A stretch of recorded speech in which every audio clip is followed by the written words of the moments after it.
हमारे चैनल को सब्सक्राइब करें और बेल आइकन दबाएं। हे हे हा हा हा हा हो। अरे फ्रेडी साहब, आप यहाँ? मुझे छोड़िए सालून के साहब, आप बताइए आप इतने खुश क्यों हैं? अरे यार वो बात ये फिर, अरे तो जाने देना यार, तुझे क्या मतलब है, जाने दे। अरे ऐसे कैसे जाने दूं? आपके खिले हुए चेहरे का राज तो मैं जान कर ही रहूंगा। आप बताते हैं या मैं एसीपी साहब को फोन करूं? एसीपी साहब को बीच में क्यों ला रहा भाई? अच्छा फ्रेडी, मैं अपने राज की बात तुझे बता सकता हूँ, लेकिन एक शर्त है। तू ये बात एसीपी प्रद्युमन को नहीं बताएगा। ठीक है ठीक है, पक्का ना? पक्का। बात ये है फ्रेडी कि आज जब मैं अपने घर में अपनी पुरानी कवर चेक कर रहा था ना, मालूम है मुझे उसमें क्या मिला? मोजे? अबे मोजे से ऊपर उठेगा कि नहीं? मोजे देख में मिले ये कॉलेज के टाइम के लेटर्स, लव लेटर्स। तो ये है आपकी खुशियों का राज? यस, ये लव लेटर्स। कौन है वो? पता नहीं। पता नहीं? अरे यार मतलब पता नहीं कौन थी वो, मैंने पता लगाने की कोशिश की पर पता ही नहीं चला यार। वैसे सालू के साहब, कोई लड़की आपको लव लेटर्स लिखे, ये बात कुछ हजम नहीं हो रही है। हजम नहीं हो रही है? ये देखने के बाद भी हजम नहीं हो रही है, हैं? अभी तू मुझे समझता क्या है? रेडी, कॉलेज के टाइम में मैं अपने आप में एक हीरो था, हीरो। अरे अपनी एक स्टाइल थी बॉस, स्टाइल। कॉलेज को छोड़िए सालू के साहब, अभी तो आप एक फिल्म के विलन जैसे लग रहे हो। क्या कह रहा था तू? मैं कुछ नहीं कह रहा तू? पक्का? पक्का। अरे यार फ्रेडी, भुला दिया। अबे ये बता तू यहाँ आया क्यों था? अरे सालू के साहब, मैं भी भूल गया था। एसीपी साहब ने पोस्टमार्टम की रिपोर्ट मंगवाई है। अरे यार ये एसीपी प्रद्युमन हमेशा घोड़े पे सवार क्यों रहता है यार? बोला था ना करता हूँ अभी। टाइम लगता है फ्रेडी। सालू के साहब, आज आप अकेले हैं क्या? तारिका दिख नहीं रही है। अरे तारिका को मैंने जरा काम से भेजा यार। वैसे तुझे क्या मतलब है तारिका से? कुछ नहीं, ऐसे यार फ्रेडी, एक बात समझ में नहीं आ रही है यार, खून तो इनका जहर की वजह से हुआ है, लेकिन ये जहर इनके शरीर में गया कैसे, ये बात समझ में नहीं आ रही है यार।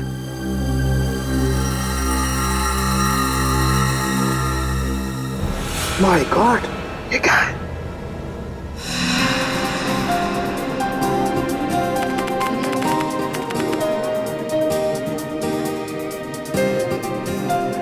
सर, कैसा महसूस कर रहे हैं आप? आपकी जिंदगी का सबसे बड़ा और पहला एग्जीबिशन है। पहली चीज तो हमेशा खासी होती है, फिर वो चाहे पहला प्यार हो, पहली बारिश का एहसास हो, या फिर मेरा एग्जीबिशन। और इस पे 4 चांद तो तब लगेंगे जब पीपलगढ़ की महारानी शांति देवी जी खुद मेरा एग्जीबिशन देखने आएंगी। अरे शांति देवी जी आ गई।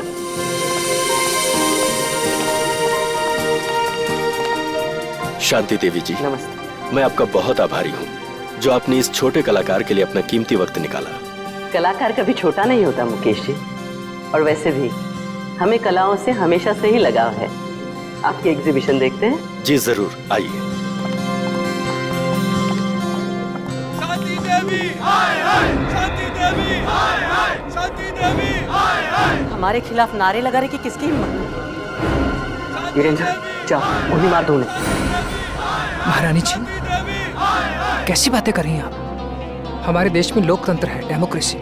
ऐसे कोई कैसे किसी पर गोलियां चलवा सकता है? हम जानते हैं, इसीलिए अब हम यहाँ एक पल भी नहीं रुकेंगे। शांति देवी जी सुनिए तो। आपने क्या हमें यहाँ अपमानित करने के लिए बुलाया था मुकेश जी? आप फिक्र मत कीजिए, मैं उनको जाकर रोकता हूँ। इसका प्रबंध तो पहले कर लेना चाहिए था आपको। अब हम यहाँ बिल्कुल नहीं रुकेंगे। महारानी जी, आप इस तरह से नहीं जा सकती। याद है ना आपको, हमने मीडिया से वादा किया। आज आपकी प्रेस कॉन्फ्रेंस है। प्रेस कॉन्फ्रेंस कैंसिल कर दो। महारानी जी, आप ऐसा नहीं कर सकती। अखबार और मीडिया वाले पहले ही आपसे खफा है। अगर ये प्रेस कॉन्फ्रेंस कैंसिल कर दी तो उन्हें एक और मौका मिल जाएगा आपके खिलाफ बोलने का। ठीक है, प्रेस कॉन्फ्रेंस शुरू की जाए। हमें पानी, ये नहीं, हमारे लिए अपनी बोतल मंगवाइए। देखिए, अब आप लोग एक एक करके अपने सवाल पूछ सकते हैं, पर ध्यान रहे महारानी जी यहाँ सिर्फ 15 मिनट के लिए, उसके बाद इन्हें एक जरूरी मीटिंग में जाना, तो फिर देरी किस बात की? हाँ तो शांति देवी जी, मैं आपसे ये पूछना चाहती हूँ कि जब आपके पति यानी कि पीपलगढ़ के महाराजा चंद्रशेखर जी आपके लिए अरबों खरबों की संपत्ति वैसे भी छोड़ चुके हैं, तो फिर आपने मुंबई वाली जमीन का सौदा क्यों किया? जमीन हमारी थी, हमें लगा कि बेचनी चाहिए, तो हमने बेच दी। पर उन लोगों का क्या जो जमीन से बने चौल में रह रहे, उनका तो पूरा का पूरा परिवार सड़क पे आ जाएगा ना। तो इसमें हम क्या कर सकते हैं? हमने तो उन्हें नहीं कहा था कि हमारी जमीन पे आके रहें। महारानी शांति देवी जी, क्या ये बात सच है कि मोहल्ले में रहने वाले लोग आपके फैसले से नाराज होकर आपको धमकी भर चिट्ठियां लिख रहे हैं? हाँ, उन्होंने हमें जान से मारने की धमकी दी है, लेकिन हम ऐसी धमकियों से नहीं डरने वाले। अगर आज हमारा राज होता तो ऐसी गुस्ताखी करने वाले लोगों को कब का हाथी के पैरों तले कुचल दिया होता।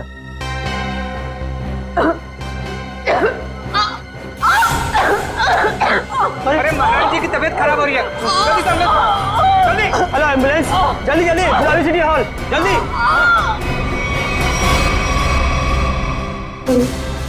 अरे महारानी जी तो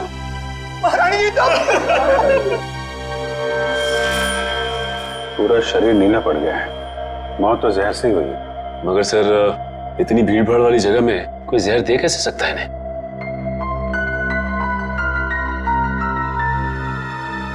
मिस्टर अनिकेत, आप रानी साहिबा के पीए हैं ना? जी सर। रानी साहिबा ने यहाँ आने से पहले कुछ खाया पिया था क्या?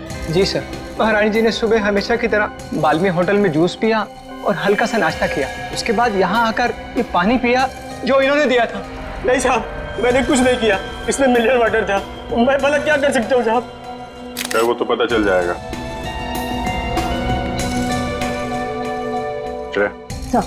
सारी चीजें फोरेंसिक लैब में भिजवा देना। आपके अलावा और कौन जानता था कि रानी साहिबा यहाँ इस फंक्शन में आने वाली? मेरे अलावा तो इस बात की खबर सिर्फ मुकेश जी को थी। अरे, मुझे क्यों फंसा रहे हो? सर, मैं तो एक सीधा साधा चित्रकार हूँ। मैंने तो महारानी शांति देवी को यहाँ मुख्य अतिथि के रूप में बुलाया था। भला मुझे इनका खून करके क्या फायदा होगा? आजकल जमाना पब्लिसिटी और मार्केटिंग का है। हो सकता है पब्लिसिटी के चक्कर में तुमने ये सब कुछ किया। सर, मुझे ऐसी पब्लिसिटी की कोई जरूरत नहीं है, और वैसे भी इनको मारने से सबसे ज्यादा फायदा उन लोगों को होता जो एग्जीबिशन के बाहर इनके खिलाफ नारे लगा रहे थे। नारे लगा रहे? जी। कौन लोग थे? दरअसल महारानी जी ने अपनी एक मुंबई वाली जमीन का हाल ही में सौदा किया था, जिसकी वजह से उस मोहल्ले में रहने वाले कई लोग अपने घरों से बेघर हो गए थे। तो आपको लगता है कि ये काम उनमें से किसी ने किया है? हाँ सर, वो लोग महारानी जी को धमकी भरी चिट्ठियां लिख रहे थे कि अगर उन्होंने जमीन का सौदा किया तो वो उन्हें मार देंगे। ऐसे इन मोहल्ले के लीडरों को जरा ब्यूरो में बुलवाओ। आइए। ये उन लोगों के लीडर्स जिनकी जमीन शांति देवी ने बिल्डर्स को बेची थी। तो वो तुम लोग हो जो शांति देवी के खिलाफ जगह जगह नारा दे रहे थे? हाँ, लेकिन हमने कोई गलत काम तो नहीं किया ना साहब। भले ही वो होगी किसी पीपलगढ़ की महारानी, मगर सैकड़ों गरीबों को बेघर करने का उन्हें कोई हक नहीं है। तो तुम लोगों ने धमकी भरी चिट्ठी लिखोगे? उनकी जान ले लोगे? नहीं, हमने कोई धमकी भरी चिट्ठी नहीं लिखी, ना ही हमने किसी की जान लेने की कोशिश की। ये हमारे आंदोलन को बंद कराने की साजिश है। चुप! शांति देवी को चिट्ठी तुम में से किसी ने लिखी है, समझे? पता है हमें। रेडी?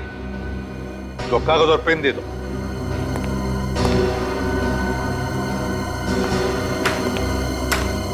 इसका हम क्या करेंगे?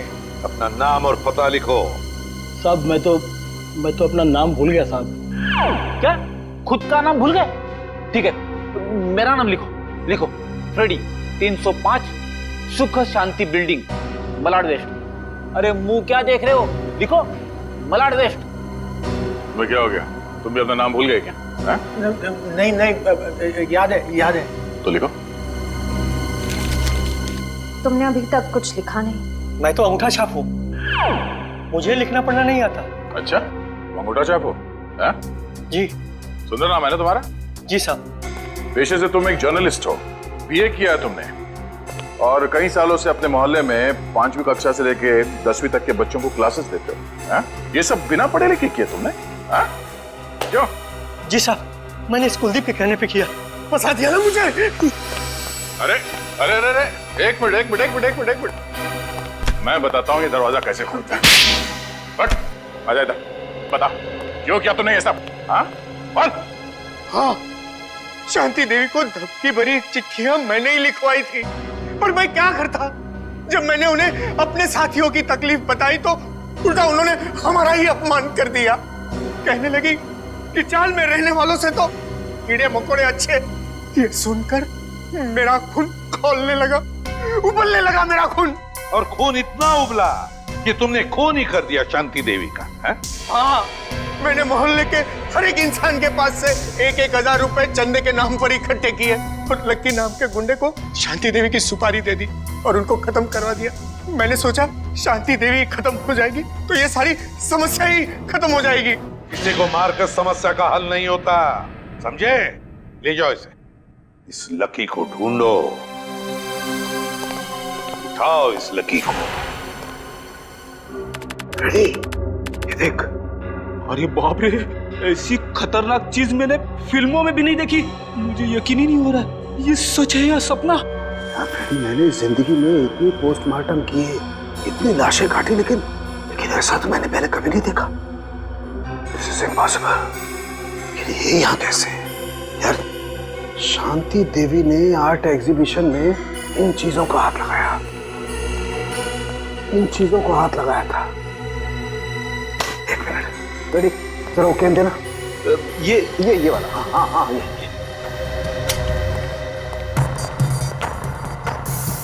मैं एसीपी साहब को फोन करता हूँ। एसीपी साहब, जल्दी से फॉरेंसिक लैब में आइए, बहुत बड़ी गड़बड़ हो गई है। कमाल है, इसमें से तो किसी भी चीज का रंग नीला नहीं पड़ा। तो फिर ये इनके गले में आया कैसे?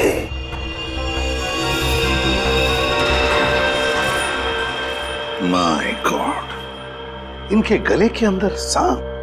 बॉस, अपने सीआईडी के कैरियर में बहुत कुछ देखा, बहुत कुछ सुना, बस यही बाकी रह गया था। लोग तो सांप के जहर से मरते हैं, लेकिन इनके तो गले में मरा हुआ सांप। वही तो एन गजब की पहली। ना जानकी देवी के खाने में सांप का जहर था, ना इनके शरीर पर कहीं पर भी सांप के डसने के निशान नहीं, और फिर भी एक सांप मिलता है इनके शरीर के अंदर, मरा हुआ सांप। सर, कहीं इन्होंने लंच में सांप तो नहीं खा लिया?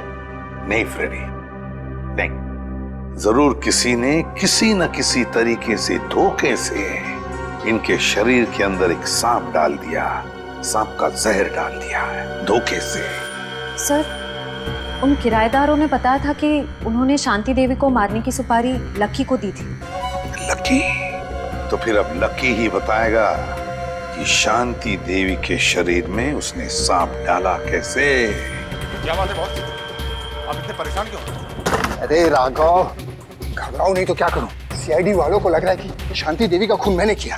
मतलब शांति देवी का खून आपने नहीं किया? अरे मेरा दिमाग इतना खराब नहीं है राघव कि इतनी बड़ी हस्ती को मारने के बारे में सोचूंगा। मैंने तो सोचा था सिर्फ सुपारी के पैसे ले लूंगा और उन्हें मारूंगा नहीं, लेकिन मुझे क्या पता था कि वो सचमुच मारी जाएंगी और मैं फंस जाऊंगा। लेकिन सीआईडी तो यही सोच रही है कि खून आपने किया है। हाँ यार, इसलिए तो मैं ये देश छोड़कर जा रहा हूँ, और तुम लोग को भी जैसे मौका मिले ऐसी जगह चंपत हो जाओ जहाँ सीआईडी का हाथ तुम लोग तक न पहुँच पाए। बॉस, वो सब तो ठीक है, पर हमारा हिस्सा? अरे उसके बारे में तो मैंने कुछ सोचा ही नहीं। इतना काफी है कि तुम लोग रख लो। इतने सालों की वफादारी का ये इनाम। अब ये भी ले लो। इतना काफी है ना, बस बहुत ज्यादा लालच नहीं। ये मत भूलो कि मैं तुम लोग का बॉस हूँ। बॉस हो नहीं थे। क्या मतलब? मतलब ये कि अब हम तुम्हें इनाम देंगे और इसके बाद तुम्हें सीआईडी से कोई खतरा नहीं होगा। क्या कर रहे हो तुम लोग? तुम्हारा दिमाग तो ठिकाने भरा है। सुनो, तुम ये पैसे आपस में बांट लो और किसी सुरक्षित जगह जाके छुप जाओ। क्या तुम्हें पैसे नहीं चाहिए थे राघव? पैसे बहुत है मेरे पास। मैं तो सिर्फ इतना चाहता हूँ कि शांति देवी के खून का केस तुम्हारी मौत के साथ बंद हो। मेरे साथ इतना बड़ा धोखा किया तुमने। कोई अपनी जगह से नहीं हिलेगा। सीआईडी फोन डालो इन्हें।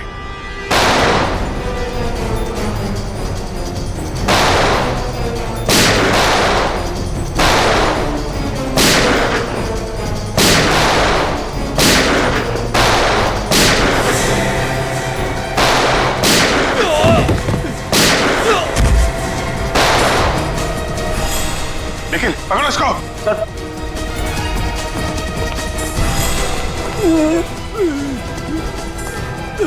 सर ये तो लकी है सर। गोली मारी गई है। शांति देवी का खून किसने किया? तुमने? नहीं सर, मैंने नहीं। किसने मारी गोली? उन्हें तो बोलो।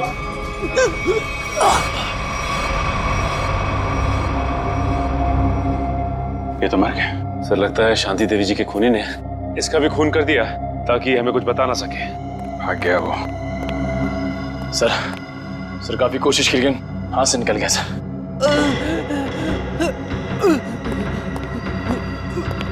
ये तो जिंदा है। सचिन एम्बुलेंस को फोन करो जल्दी, इससे हमें काफी कुछ पता चल जाएगा। आसान क्या पता चला उस सांप के बारे में? बॉस ये तो एक अफ्रीकन सांप है। अफ्रीकन सांप?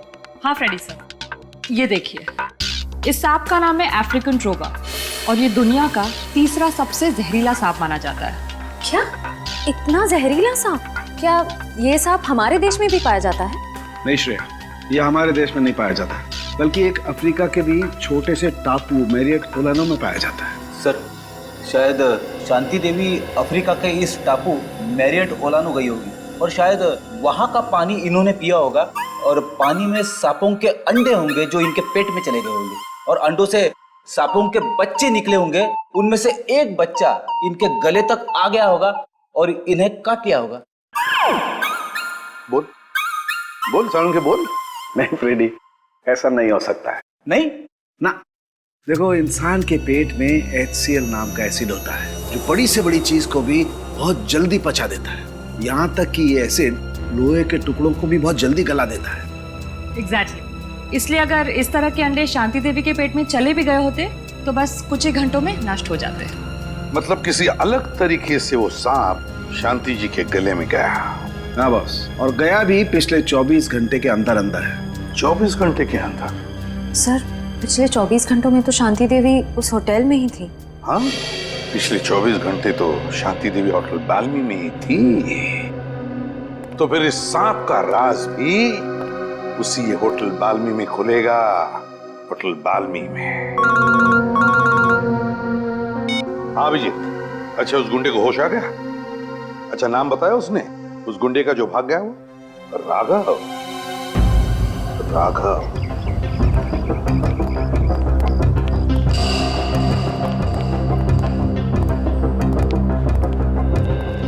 जी कहिए सर। सीआईडी कुछ गड़बड़ हुई है क्या सर? शांति देवी आपके होटल में ही ठहरी थी ना? जी हाँ सर, शांति देवी इसी होटल में ठहरी थी। बहुत बुरा हुआ उनके साथ। जी हाँ, बहुत बुरा हुआ और हमें शक है कि शांति देवी के खून में आपके होटल में से किसी एक का हाथ है। निखिल, सारे स्टाफ को इकट्ठा करो। साहब देखिए सर, गलतफहमी हुई आपको। अपने साथों ने बोला जो हम में से किसी का हाथ नहीं है इसमें। पता नहीं आप लोग ऐसे क्यों कह रहे हैं। पिछले 24 घंटे से वो आपके होटल में थी। यहाँ से सीधे आर्ट एग्जीबिशन में गई और वहाँ पे उनकी मौत हो गई, है कि नहीं? जी हाँ सर, वो यहीं पे थी।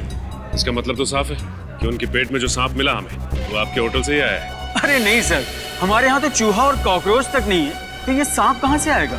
सांप कहाँ से आया और कैसे आया ये तो हम पता लगा ही लेंगे। आप लोग किसी को किसी पे शक है? कौन कर सकता है शांति देवी का खून?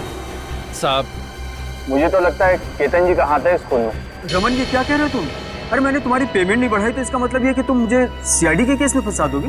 पेमेंट की बात नहीं है साहब, मगर आपने शांति जी के लिए नया लॉन्ड्री वाला क्यों रखा?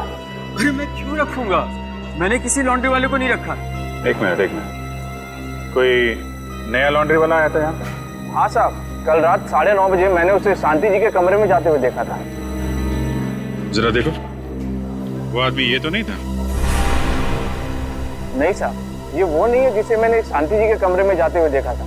इसे मैंने पार्किंग लॉट में देखा था। पार्किंग?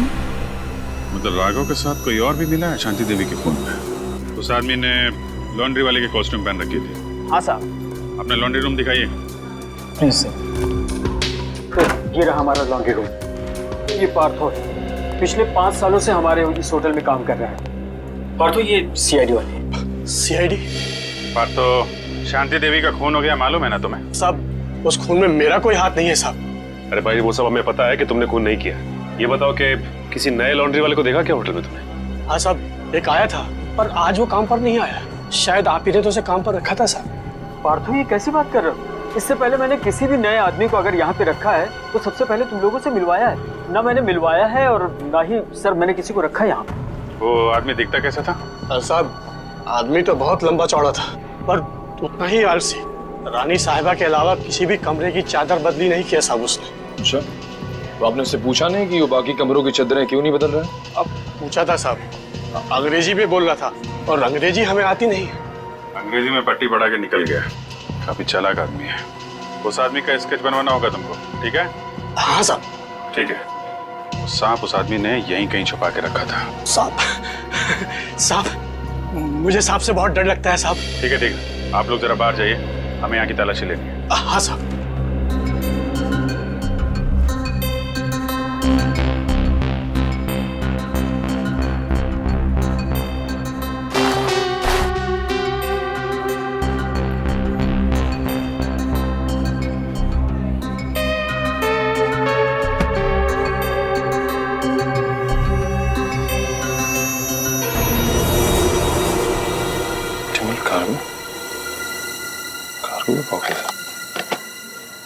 सर बॉक्स में है सर।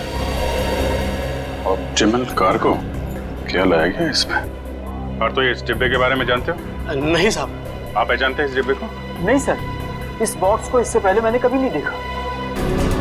स्प्रे निकालना सचिन।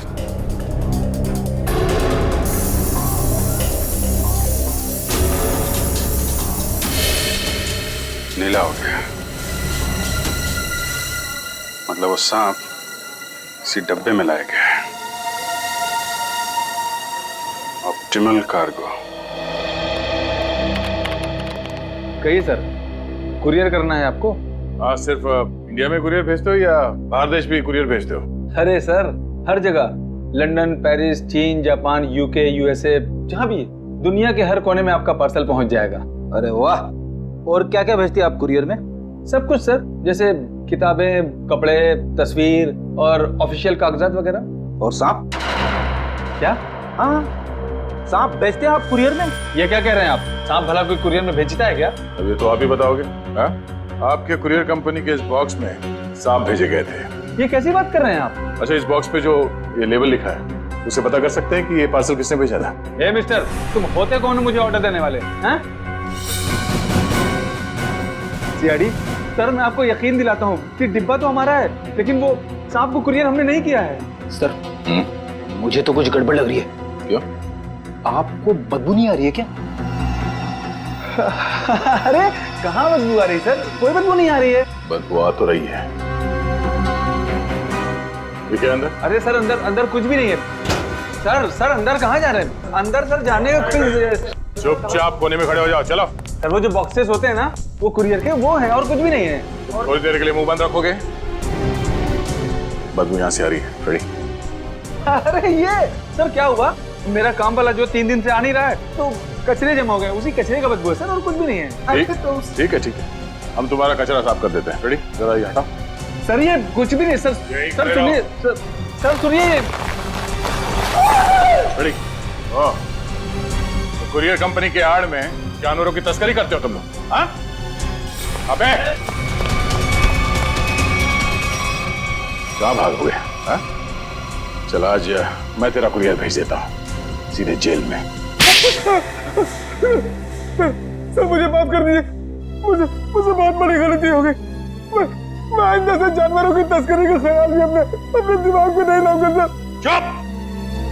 इतने सारे विदेशी जानवर मिले तुम्हारे गोदाम में, हाँ? कब से तस्करी कर रहे हो ये? पिछले 5 साल से। पिछले 5 साल से? और अफ्रीकन सांप, अफ्रीकन ट्रोबा, वो कहां से लाया तुमने? किसके कहने पर मंगवाया वो? बताओ। देख, ये सिर्फ जानवरों की तस्करी का मामला नहीं है, एक आदमी का खून भी हुआ है। समझा? तेरे मुंह पे लगा हुआ ये ताला तुझे सीधे फांसी के फंदे तक ले जाएगा। बोल, जल्दी बोल। राघव ने मुझे इसके लिए 5 लाख रुपए दिए थे और अफ्रीका से ट्रोमा सांप मंगवाया था, लेकिन मुझे पता नहीं था कि वो इनका इस्तेमाल किसी की जान लेने के लिए करेगा। अच्छा, तो तुझे क्या लगा इतना खतरनाक जहरीला सांप वो जुर्म करने के लिए नहीं तो क्या अपने घर पे पालने के लिए मंगाएगा? सर मुझे माफ कर दीजिए, मुझे बहुत बड़ी भूल हो गई। कितने सांप मंगवाए थे? सर दो सांप मंगाए थे। 2? पर सर हमें शांति देवी के गले में से सिर्फ एक ही सांप मिला था। हाँ ये बात तो है, एक ही सांप मिला था, एक ही सांप। और ये कीमती हार ये कहां से आया तुम्हारे पास है? सर ये हार राघव ने मुझे दिया था मेरे काम से खुश होकर और कहा था कि ये पीपलगढ़ के राजघराने का हार है। सर पीपलगढ़ के राजघराने का हार? राघव के पास ये हार कहां से आया? वही तो दया, कुछ न कुछ तो गड़बड़ जरूर है, कुछ न कुछ तो गड़बड़ जरूर है। जरूर कोई न कोई तो है उस राजघराने से संबंधित जिसने शांति देवी का खून किया है। हाँ सर, और एक बहुत बड़ी पहेली है जो मेरी समझ में नहीं आ रही सर। इस शांति देवी को मारने के लिए कोई अफ्रीका से सांप क्यों मंगवाएगा? इंडिया से कोई जहरीला सांप उठा लेता या फिर ऐसे ही मार देता? सर उस पहेली का जवाब इस पेपर में। पेपर में? हाँ सर, इस पेपर में लिखा है कि 20 साल पहले पीपलगढ़ के राजा की मौत अफ्रीका में हुई थी इस ट्रोबा सांप के डसने की वजह से। हाँ सर, अखबार में लिखा है कि सांप राजा के खाने के थाली में छुपा के रखा गया था और जैसे ही राजा खाना खाने लगे सांप ने उन्हें डस लिया। हाँ सर, पीपलगढ़ के गांव वालों का कहना है कि राजा की मौत में उनकी पत्नी रानी शांति देवी का हाथ था। राजा की मौत में रानी शांति देवी का हाथ था? तो फिर दया, अब 20 साल बाद कोई ना कोई तो है जो राजा की मौत का बदला लेना चाहता है उसी सांप के डसवाने से जिस तरह से राजा की मौत हुई थी। पीपलगढ़।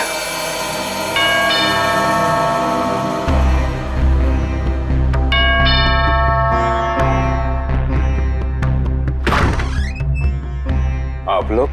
हम लोग सीआईडी से हैं। शांति देवी की मौत के सिलसिले में हम कुछ पूछताछ करने आए। अरे वाह सर, कितनी आलीशान हवेली है। राजे महाराजाओं की ठाट की बात तो कुछ और ही है। क्या नाम क्या है तुम्हारा? जी मुरारी लाल। मुरारी लाल, एक बात बताओ, हमने सुना है कि राजा साहब की मौत में रानी साहिबा का कुछ हाथ था, क्या इस बात में कोई सच्चाई है? क्या लगता है तुम्हें? कुछ पक्का तो नहीं कह सकते साहब, लेकिन कहीं ना कहीं इस बात में कुछ ना कुछ सच्चाई तो जरूर है। बिना आग के धुआं नहीं उठता साहब।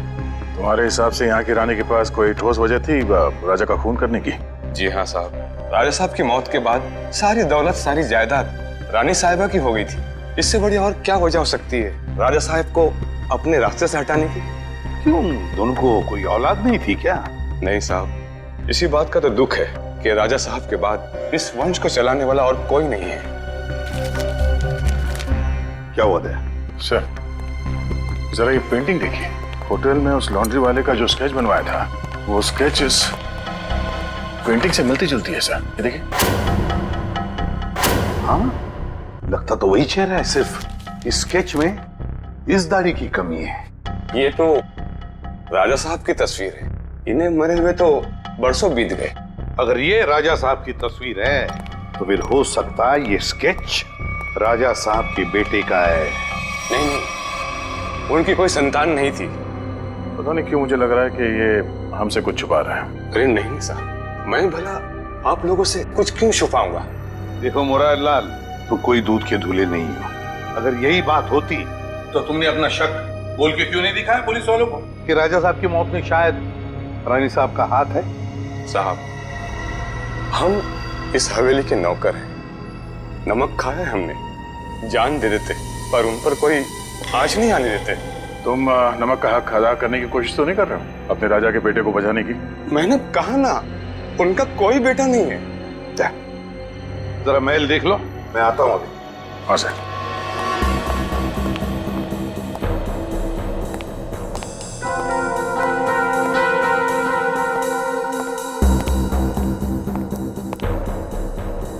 नमस्ते साहब। मेरा नाम शंभू है साहब। आप यहाँ रानी शांति देवी की खूनी की तलाश में आए हैं? हाँ, तुम जानते हो शांति देवी का खून किसने किया है?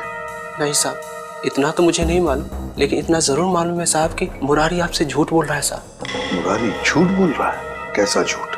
यही कि राजा साहब की कोई संतान नहीं है। उनका एक बेटा है विक्रमजीत, उनकी पहली पत्नी विजया देवी से। विक्रमजीत पहली पत्नी विजया देवी से? तो राजा साहब ने शांति देवी के साथ कब शादी की? उनकी पहली पत्नी विजया देवी की मौत के बाद विक्रमजीत दूसरी शादी शांति देवी से कर ली साहब। अच्छा शंभू, ये विक्रमजीत है कहाँ पर? हो सकता है विक्रमजीत ने खून किया हो शांति देवी का, है ना? नहीं साहब, विक्रमजीत तो पहले ही मर चुके हैं साहब। हाँ साहब, हम दोनों एक उम्र के थे साहब, बचपन में साथ खेला करते थे साहब। जब अफ्रीका से राजा साहब की मौत की सूचना आई, उसके कुछ दिन बाद मुरारी विक्रमजीत को नदी किनारे ले गए शांति देवी के कहने पर। और मुरारी ने विक्रमजीत को मार डाला है? जी साहब, उसने कहानी बना दी कि विक्रमजीत खेलते खेलते नदी में डूब गया। अच्छा, तो विक्रमजीत की लाश नहीं मिली? नहीं साहब, लाश तो नहीं मिली। जरूर मुरारी ने लाश को ठिकाना लगा दिया होगा साहब। मुरारी उनका खास आदमी था साहब, उनकी हर बात मानता था साहब। अच्छा, विक्रमजीत, मुरारी लाल, शांति देवी का खास आदमी मुरारी लाल। सर, हम ऐसे वीरान होटल में क्यों रुके हैं? मैं तो कहता हूँ इस मुरारी के बच्चे को पकड़ते और वापस चलते मुंबई। और शांति देवी के खूनी का क्या? उसकी छानबीन किए बगैर वापस चले जाएंगे? तुम्हें वापस जाना है? अरे नहीं सर। सर, मुझे लगता है कि शांति देवी को मारने वाला राजा का बेटा विक्रमजीत ही है। इस मुरारी लाल ने उसे पानी में डुबो के मारने की कोशिश की होगी, पर हो सकता है वो किसी तरह से बच गया। हाँ दया, मुझे भी यही लगता है कि विक्रमजीत अभी भी जिंदा है और उसी ने शांति देवी का खून भी किया है। इस विक्रमजीत को तो हम लेकर ही जाएंगे। मगर सर, अगर विक्रमजीत वापस गांव में आया तो गांव वाले उसे पहचान लेंगे। मुझे नहीं लगता वो वापस आएगा। विक्रमजीत ने शांति देवी का खून करके अपने पिता की मौत का बदला तो ले ही लिया। बचा है मुरारी लाल। अब मुरारी लाल से हिसाब पूरा करने के लिए विक्रमजीत जरूर वापस आएगा। हम उसका इंतजार करेंगे। शंभू जी, जा दरवाजा खोल। हमेशा मुझे ही बोलते। क्या? कुछ नहीं। अरे शंभू बेटा! अरे वाह वाह वाह शंभू, मजा आ गया। अरे वाह वाह वाह। अरे आप लोग कौन? अरे आपने चाचा को भूल लियो। चाचा? अरे मेरे कोई चाचा नहीं है। लो कर लो बात। अब आप बोलोगे कि आपका कोई चचेरा भाई भी नहीं है, यानी कि हम। अरे गुंगा भाई। अरे जब चाचा नहीं है तो चचेरा भाई कहाँ से आ गए? अरे ये लो, राजा साहब के महल में काम करने लगो तो भूल गए खानदान को। याद दिलाओ। आ जाता। अरे मैं आप लोगों के लिए चाय नाश्ता ले आता हूँ। आजा बेटा आजा। अरे आप लोग मुझे कहाँ ले जा रहे हैं? देख शंभू, घबराओ मत, हम लोग सीआईडी से हैं। तुम्हारा दोस्त विक्रमजीत वो जिंदा है। क्या? विक्रमजीत जिंदा है? धीरे से बोलो। जब तक ये विक्रमजीत मिल नहीं जाता हम लोग इसी हवेली में रहेंगे, समझा? उसने शांति देवी को मारा है और इस मुरारी लाल को मारने वो जरूर आएगा यहाँ। नहीं मानूंगा, चाहे कुछ भी हो जाए मैं हार नहीं मानूंगा।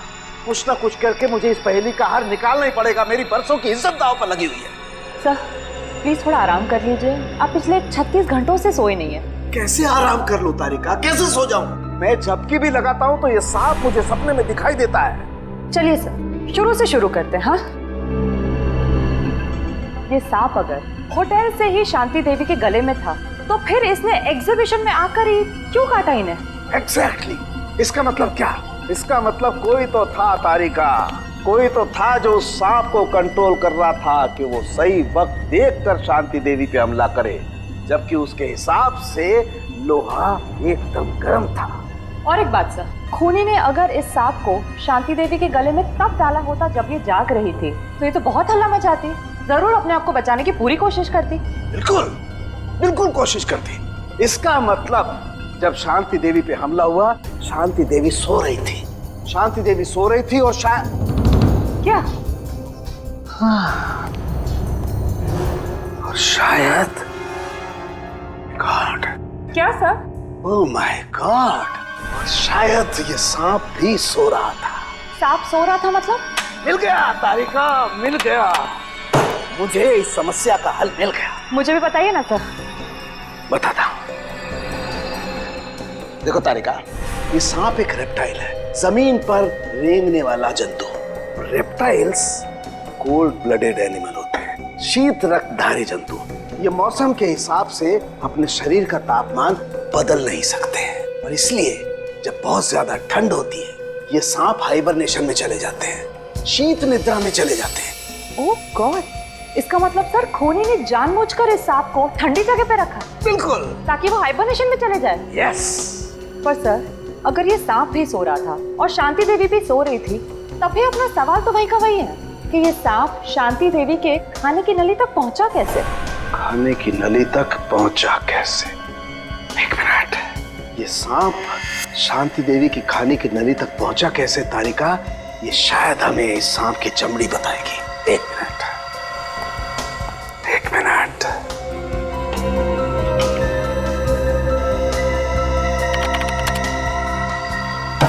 यस, ये देखो तारिका, ये क्या है?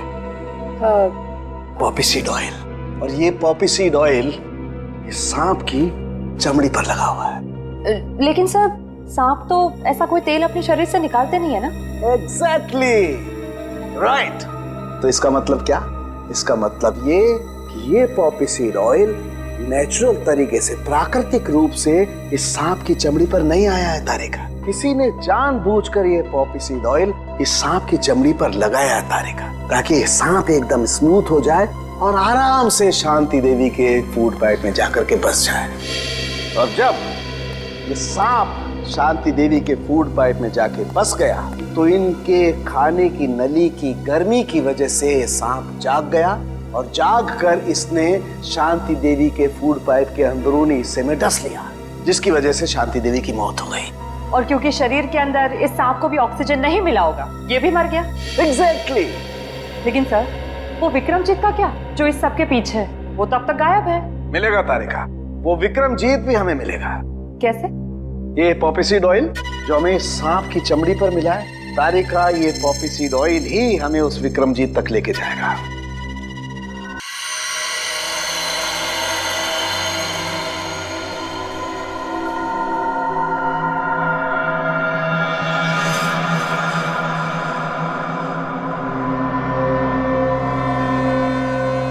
सर, सर, हाँ, क्या हम लाइट चालू रखकर विक्रमजीत पर नजर नहीं रख सकते? क्यों फ्रेडी, अंधेरे से डर लग रहा है क्या? अरे बिल्कुल नहीं सर, मैं तो विक्रमजीत को पकड़ने के लिए बड़ा बेताब हो रहा हूँ। सर, ये तो बर्तन गिरने की आवाज है। लगता है वो आ गया था। सर, आवाज किचन की तरफ से आ रही है।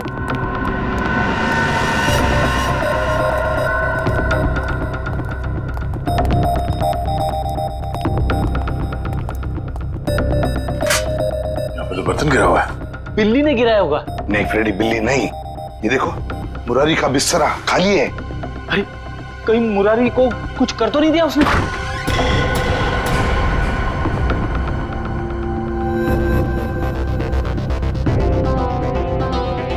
सर, ये तो अकेला है। मुरारी कहाँ है? रुक जाओ, ये तो गोली चला दूंगा।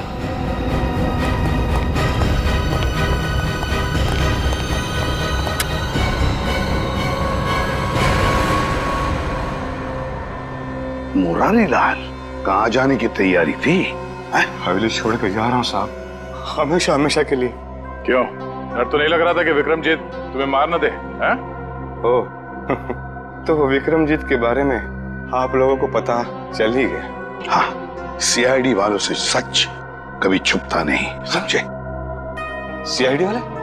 मतलब आप शंभू के रिश्तेदार वाले नहीं हो, सीआईडी वाले हो? हाँ, सीआईडी वाले। क्यों, कहाँ है विक्रम? विक्रमजीत कहाँ है? आप लोगों को सच तो मालूम पड़ गया, लेकिन आधा अधूरा। मैंने राजकुमार विक्रमजीत को नहीं मारा, बल्कि उसकी जिंदगी बचाई। मैंने पाल पोस के उसको बड़ा किया, उसे रानी शांति देवी की नजरों से बहुत दूर रखा, ताकि रानी शांति देवी को यह पता ना चले कि राजकुमार जिंदा है। अगर उसे ये पता चल जाता तो उसे मारने में कोई कसर नहीं छोड़ती। इस वक्त विक्रमजीत कहाँ है? नहीं, मैं जान दे दूंगा, लेकिन आप लोगों को भी नहीं बताऊंगा। सच बता, देखते हैं।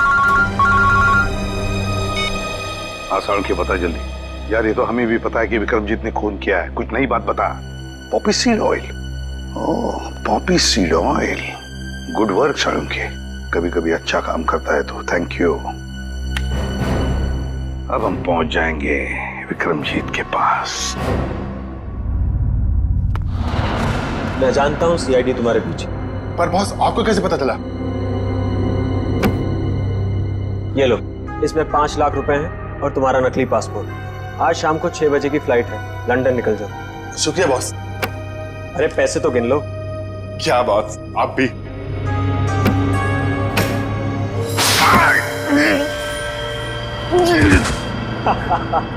तुम्हें क्या लगा मैं तुम्हें लंदन भिजवाऊंगा? अब तुम सीधा नर्क की फ्लाइट पकड़ोगे। बड़ा धोखा। इसे कहते हैं बुरे काम का बुरा नतीजा। घबराओ मत, सांप के जहर की दवाई हम अपने साथ लेकर आए हैं। श्रेया, मुंह खोलो। सीआईडी? हाँ, सीआईडी। क्यों, हमको देख के बहुत धक्का लगा पेंटर बाबू? तुम लोगों को कैसे पता चला कि इस सब के पीछे मेरा हाथ है? क्योंकि सांप के ऊपर तुमने पॉपी सीड ऑयल छोड़ दिया था, और पॉपी सीड ऑयल का इस्तेमाल एक पेंटर के अलावा और कौन कर सकता है? अब जरा अपना असली चेहरा तो दिखाओ मुकेश उर्फ विक्रमजीत। बताओ पीपलगढ़ के राजकुमार विक्रमजीत, अपनी माँ का खून क्यों किया तुमने? माँ नहीं थी वो, मेरी सौतेली माँ थी, जिसने पैसों के लिए मेरे पिता राजा चंद्रशेखर जी को तड़पा तड़पा कर मार दिया। और इसीलिए तुमने शांति देवी को भी उसी तरह मारा, तड़पा तड़पा के। हाँ, उसके गुनाह की यही सजा थी जो मैंने उसे दी। उसने मेरे पिता को ही नहीं मारा, बल्कि मुरारी के हाथों मुझे भी मरवाना चाहता। सजा देने का हक तुम्हारा नहीं, कानून का है। यही बात होती तो तुम कानून की मदद ले सकते थे। उसने मेरे पिता को मारा था, इसलिए उसे भी मारने का हक सिर्फ मुझे ही था। तुम्हारे मुकेश बनने के पीछे क्या मकसद था? मैं शांति देवी को अपनी आंखों के सामने मरता हुआ देखना चाहता था, इसलिए मैंने मुकेश का रूप लिया और वो आर्ट एग्जीबिशन रखकर उनको न्योता भेजा। फिर तुमने दीपक को 5 लाख रुपए दिए और अफ्रीका से वो जहरीला सांप मंगवाया, और फिर खुद एक लॉन्ड्री बॉय बनकर शांति देवी के कमरे में गए और पॉपी सीड ऑयल के जरिए वो सांप शांति देवी के गले में उतार दिया।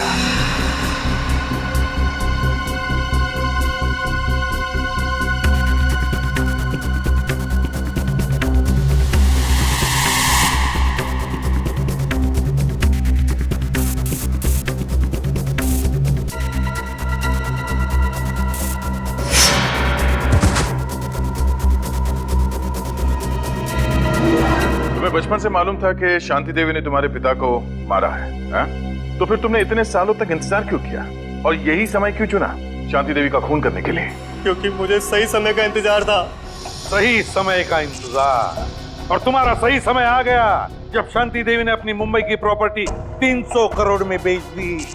विक्रमजीत, तुम्हें बदला नहीं चाहिए था, तुम्हें चाहिए था 300 करोड़ और वो सारी जायदाद, है ना? 300 करोड़ बहुत बड़ी रकम होती है, पर आपको ये कैसे पता चला? इस फाइल के जरिए। ये फाइल जो हमें तुम्हारे घर से मिली, इसमें है वो डीएनए रिपोर्ट, तुम्हारा डीएनए रिपोर्ट। विक्रमजीत, तुम जानते थे कि अगर इस जायदाद को कोई वारिस नहीं तो सारी जायदाद, सारा पैसा ट्रस्ट में जाएगा, और इसलिए तुमने प्लान बनाया और अपना डीएनए रिपोर्ट तैयार किया, ये साबित करने के लिए कि तुम ही इस जायदाद के असली वारिस हो। पर अफसोस, वो 300 करोड़ की लालच, वो जायदाद की लालच तुम्हें राजगद्दी पर नहीं, फांसी के फंदे पर ले जाएगी। फांसी के फंदे पर। For more updates, subscribe to our channel, click the show links and enjoy watching the videos.